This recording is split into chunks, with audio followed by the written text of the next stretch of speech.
Good evening to all our viewers. Tonight, we're going to be talking with Meir Deutsch, who is one of the founders and Director General of Regavim, a non-profit dedicated to the preservation of Israel's land resources and the rule of law. He's a major in the IDF. He was born and raised in Gush Etzion. He holds a BA from Ari University and now lives in Efrat, a neighbor and a friend of mine. Tonight, he'll be talking about advancing Israel victory on the ground and in the courts. At first, Meir will be giving a presentation for 10 to 15 minutes about these issues, and then we're happy to take questions from the audience. Meir, please take it away. Thank you very much, Ashley. Thank you very much for the opportunity. So usually when I start a talk, I usually start off by asking, when was the state of Israel established? And usually the answer that we get is 1948. Well, as you all know, 1948 was a declaration of independence. However, the state was established the 40 years beforehand. It was established by purchasing land, by building schools, universities, by paving roads, building towns, communities. In 1948, all that was done, the previous 40 years was declared as the Jewish state, as the state of Israel. Now let's see what's happening on the grounds in Judea and Samaria these days. So a bit of background, between 1948 and 1967, Jordan was the occupier of Judea and Samaria. In 1967, after the 6-Day War, Israel released the area of Judea and Samaria. And then that more or less was the case till 1993. In 1993, the Oslo agreements divided up the area into three: Area A, Area B, and the Area C. Just so to make it easier for all of us to remember, what does it mean? What does Area A, what does Area B, what does Area C mean? So Area A, as in Arabs or as in Arafat,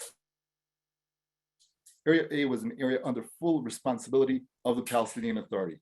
That means both responsibility of security issues and responsibility of civil issues, such as building schools or health services or infrastructure and all that. So Area A was under full responsibility of the Palestinian Authority. Area B, as in Biyachad, which means together, or Balagan, which means a mess, Area B was under the responsibility of the Palestinian Authority, except for the security issues. So Area A and B is what you see on the screen as in colors of red. And Area C, which is under full Israeli control, KC, we could remember as Selano, which is a funny way of saying ours. Area C is all what you see in yellow, under full Israeli responsibility, full Israeli control. The Oslo agreements was a agreement which was supposed to be a midterm, I think is the word used in English, a midterm agreement on a way for a permanent agreement between Israel and the Palestinians. And there was negotiation back and forth. Different prime ministers had different approaches to this area. What was the game changer happened in 2009. 2009, the Prime Minister of the Palestinian Authority, Salam Fayyad, the Prime Minister of the Palestinian Authority, he publishes what you see on the screen, a vision of how to establish the Palestinian state. And as you see, it says, ending the occupation, establishing the state. What he wrote in this plan is, it's very simple. Area A and B already belongs to us, the Palestinian Authority. And in order to create a Palestinian state, what we need to do is put facts down on the ground in Area C and make Area C into part of the Palestinian state. And immediately, already in 2009 and 2010, us in Regavim, we started seeing difference down on the ground. The way Regavim works, we have field coordinators. We have one in Judea and Samaria, we have one in the Negev, we have a person up in the Galilee, and we are out and around and we see what's going on in the field. Today, obviously, we're talking about what's happening in Judea and Samaria, and the field coordinator came back to the office saying, I started seeing a lot of these water tanks. It took us a while to understand what's happening with these water tanks, but it seems the Palestinian Authority did something very simple, very smart, low cost. They used the Bedouin clans, the Bedouin nomadic clans, as pawns on a chess game in order to put facts on the ground. The Bedouin community as nomadic, the only thing they need the only thing they need in order to stay in one place is water. And that's exactly what the Palestinian Authority decided to do, to give the nomadic families, clans, water, supply them with water, and that way they stopped wandering around the area and they became permanent to these places where the Palestinian Authority decided that they want them permanent.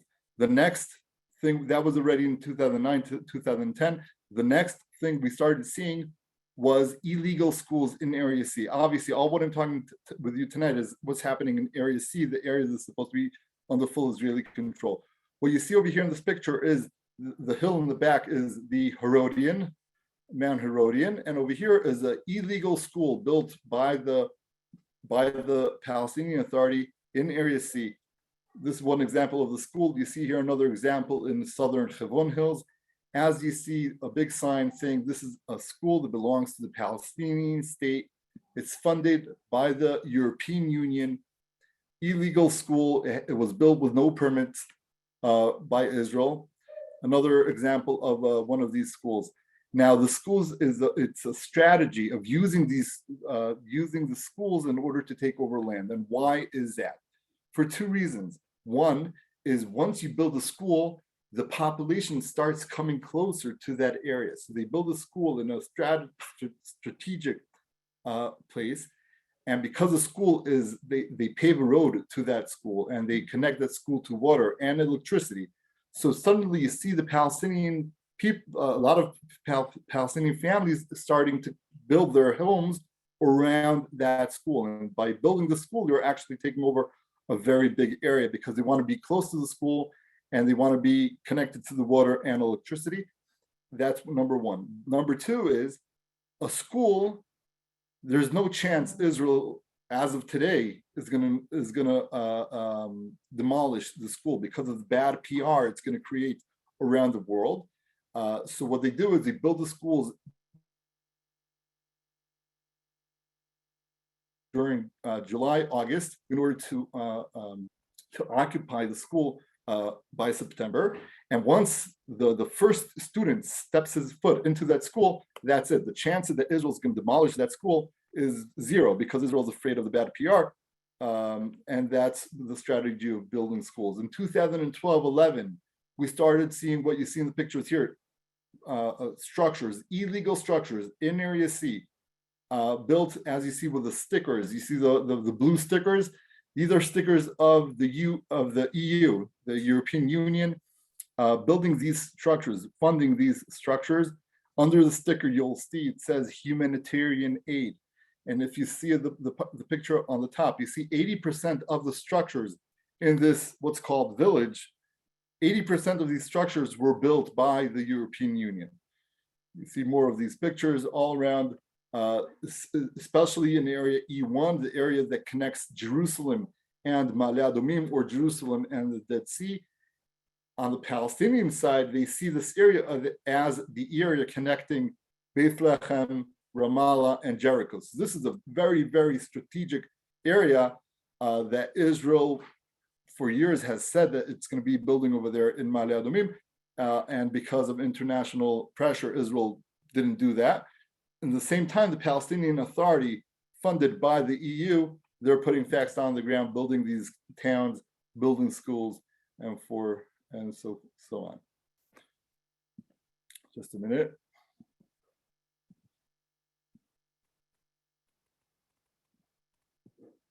The presentation froze just a minute. Let me see if I.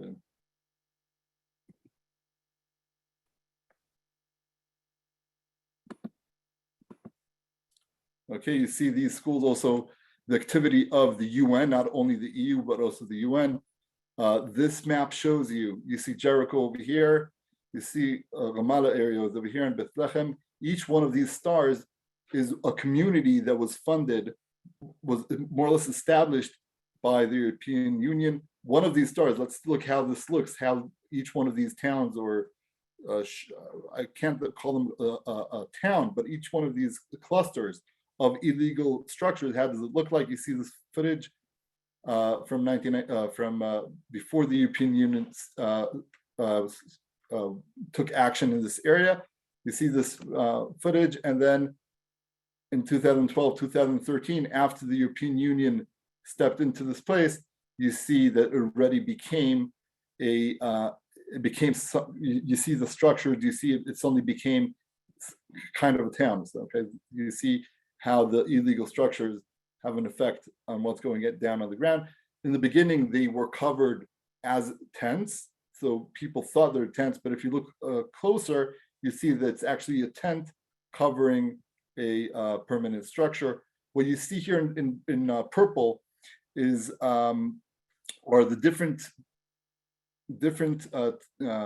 clusters of illegal structures built by the Palestinian Authority in Area C, and you could definitely see the strategy of where these clusters are being built. You see it's in order to create a continuity between area A and B over to the Jordan River, over to the Jordan Valley. Okay, I'm going to skip forward. So we talked about the illegal structures. In 2014, we came out in Regavim, we came out with a big campaign talking about the illegal action taken by the EU. And Netanyahu, the prime minister, came out with a very strong statement saying enough is enough. In a meeting with Mogherini, the representative of the EU, Netanyahu said enough was building illegal structures in Area C, and the EU actually more or less stopped these projects of structures. They are still going on with schools, but we hardly see any more of the structures being used as homes. But what they started doing since 2014, they're putting all the money into agricultural projects. So what's going on is, in Judea and Samaria, Israel never applied the Israeli law, the Israeli land laws. So the land laws that are in place in Judea and Samaria as of today are the Jordanian land laws, which are established on the British and the Ottoman land laws. And according to the Ottoman land law, if you work the land for 7 to 8 to 10 years, so that land you start having rights in that land. It does not mean the land belongs to you, but you definitely have rights to the land. Again, if you work the land for 7 to 10 years, so you start having rights to the land, and the European Union understands that. And in the same cost that they built a structure, which could take over 100 square meters, for the same cost, they buy a tractor, and the tractor plows the land and works thousands of dunams, and that becomes private Palestinian land in international media. You see all these projects. If we just go through the report of 2016, just one of the reports, just to get an idea of how vast these projects are. Just in 2016, we're talking about 1,053 water sources that was built, 62 kilometers of pipes. We're talking about major projects of terrace and pavements of roads. You see how many kilometers of pavements and roads that make these agricultural projects a huge issue. You see 90 water barriers that were given out by the Palestinian Authority. You see all this happening. all this land that was used to be no man's land now has become private Palestinian land. All this against the law. All this funded by the European Union. You see this video. This is a video from the Gush Etzion area, one of the blocks of settlements. All this Area C, all this state land, and you see all these projects, very, very new projects of paving roads and fencing off the area, building water sources, water pipes, and then you see, then so-called all this area has become private Palestinian land. I'm just going to summarize. If you look at this map of Judea and Samaria, in pink you see areas A and B. In green are all the Jewish communities in Judea and Samaria. You see how the Jewish communities in area C are very, very small as opposed to the big area of Judea and Samaria. What you see now in dark pink are the 30,000 illegal structures that were in Area C in 2009. And you see since the Fayyad plan, you see that all those structures doubled. So you see all the red are the illegal structures that were built between 2009 and 2019. This is the graph showing, including the figures that we just released a few weeks ago, what happened in 2021. You see we came up to 71,000 illegal structures that were built by the Palestinians in Area C. This is the number of dunams. The previous picture was the number of illegal structures. This is the number of dunams of structures, right? So if you have one house over here, another house over here, and a third house over here, all that area is what's called a shetach banui, a area that was built up by illegal structures. And if we compare it to the Jewish communities, so you see this is the battle over Area C. You see that before the Fayyad plan, there was more built. By the way, the blue line is the Jewish towns, legal Jewish towns, and the red is illegal Arab structures that were built. You see how before the Fayyad plan, there was a bit more land that was built by Jews, and you see what happened in the past 10 years. This, I think, is the most important picture to understand what's going on in Area C. I met Ambassador David Freeman 3 years ago, and I talked to him about all what's happening, and he said to me something very simple. He said, look, in Judea and Samaria, there are approximately 2 million Arabs and 500,000 Jews. The area A and B that belong to the Palestinians, it's only 40% of the land. 60% of the land is Area C. Where can you expect the Palestinians to build? Where do you want them to live? That's when I went back and I did a research of finding out what's going on in Area A and B. The first time anyone did that kind of research. So if you look and zoom in to this map, the area that has the stripes, the black stripes, that's Area A and B. The chunks of black, that's the area that was built with houses, with structures in Area A and B. So what you see over here is that 70% of Area A and B, which is under full Palestinian control, the Palestinians never built over there. They didn't use that area. They still have 70% of Area A and B, which is available for the Palestinians to build over there, while what you see in the red are official plans done by the Palestinian Authority, funded by the EU. These are official plans, city plans in Area C. And you see in the same time that in Area A and B, a lot of the area is empty and is available. You see that the Palestinian Authority is planning and building in Area C for no good reason. Ashley, I think we're going to stop here. I'm just going to show you a quick video that of Ashtia.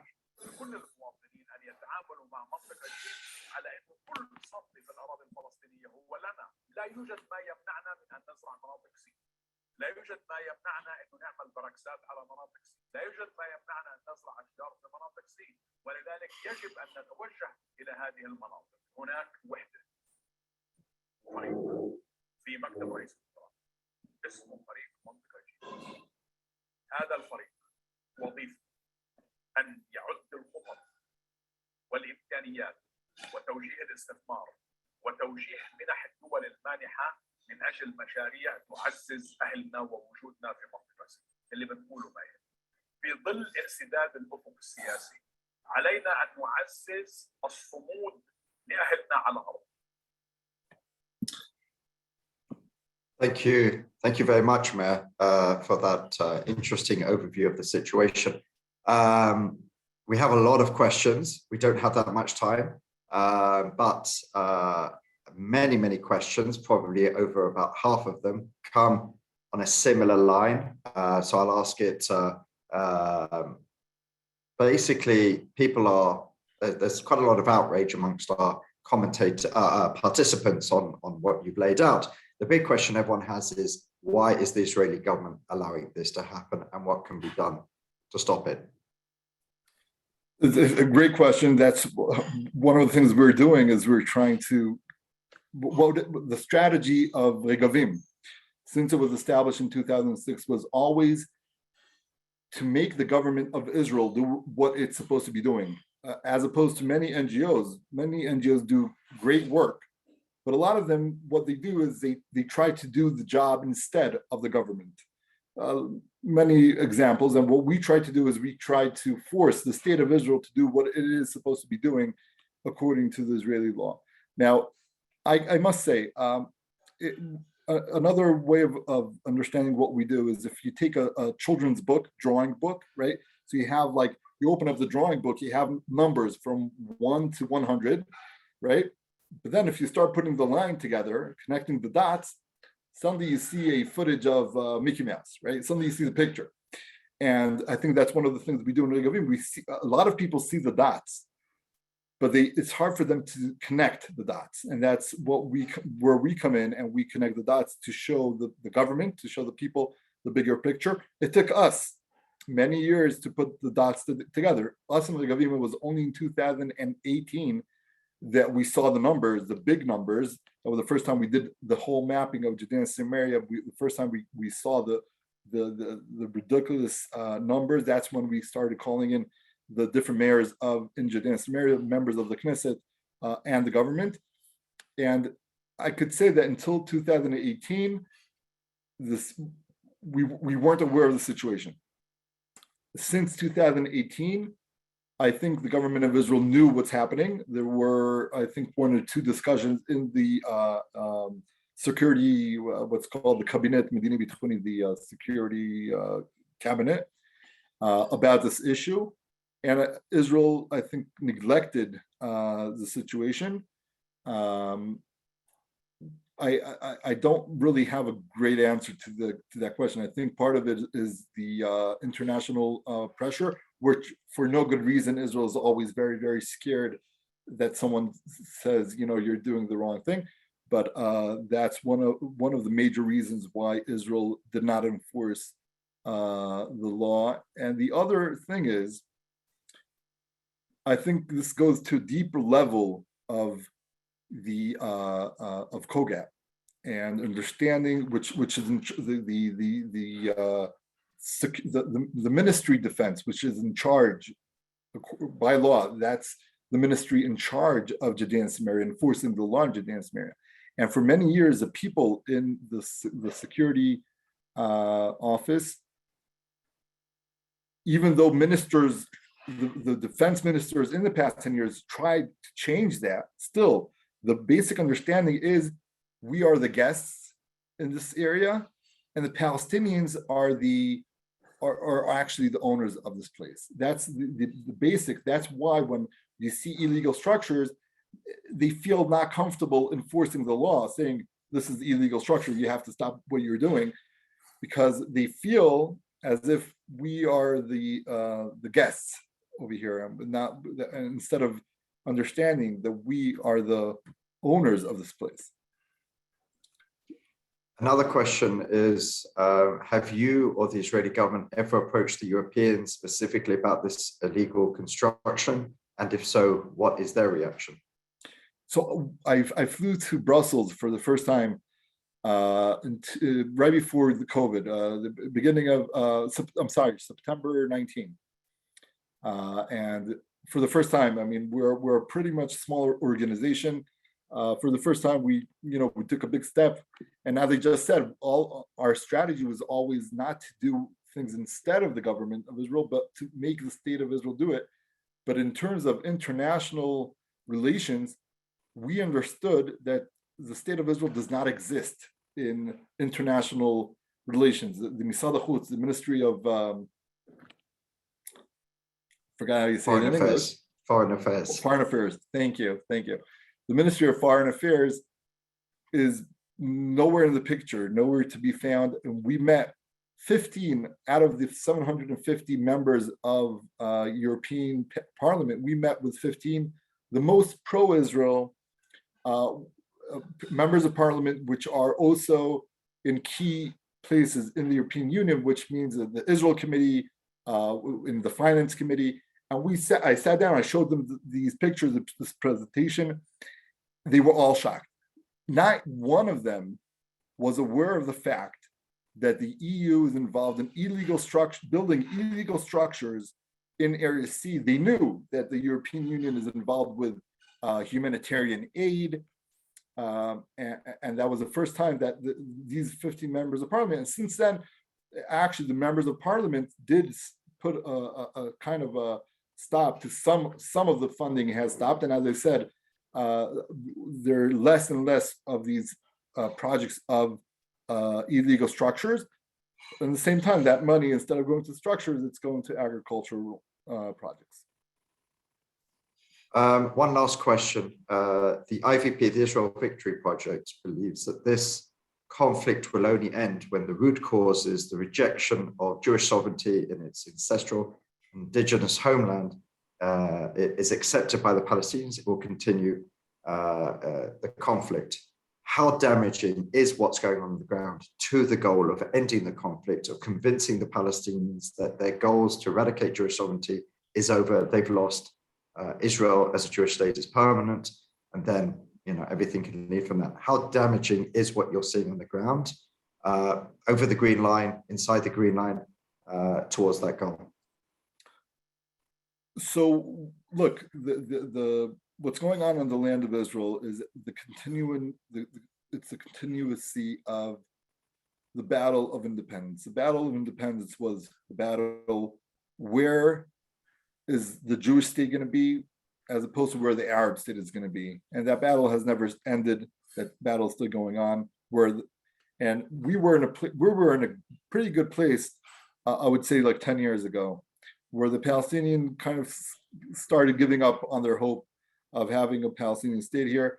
I think in the past 10 years, what's going on is they're putting facts down on the ground, and they know all the different ideas that came to the table, which, if we're talking about the Oslo agreements, or we're talking about the Y plantation agreements, or even now the Trump plan, the plan of the century, these plans take into consideration, where do the Arabs live, where do the Jews live? And they are saying, where the Jews live, that's going to be part of the Jewish state. Where the Arabs live, that's going to be part of the Arab state. All these plans are, that's what the first thing they map is where the Jewish homes and where the Arab homes. And the Palestinian Authority is, I would say, every year taking a % of the open area in Judea and Samaria. So every year that goes by, another %. I do think it's reversible. We have a whole plan how to reverse that, what happened in the past 10 years, but we need the government of Israel to adopt that plan. Very specific. It goes into a lot of details. We don't have enough time now to go into all the details, but it's on our website. The people are more than welcome to enter our website and read that plan. Thank you very much, Meir, for a fascinating discussion. As Meir said, if you'd like to learn more about Regavim and the work it's doing, they have a website, they have a very active Facebook page, in English and in Hebrew. So you can find out more information there. There was a couple of questions whether this video will be made public. It will be on the Middle East Forum's YouTube page within 24 hours usually. So you're free to share it with other people. Thank you very much, Meir, again. On Wednesday at 3 o'clock Eastern Standard Time, I'll be giving my weekly Israel Insider briefing, update on what's going on in Israel, the Israeli political scene, diplomatic, etc. I look forward to seeing you there. Thank you very much again and have a good day. Thank you for the opportunity. Thank you very much.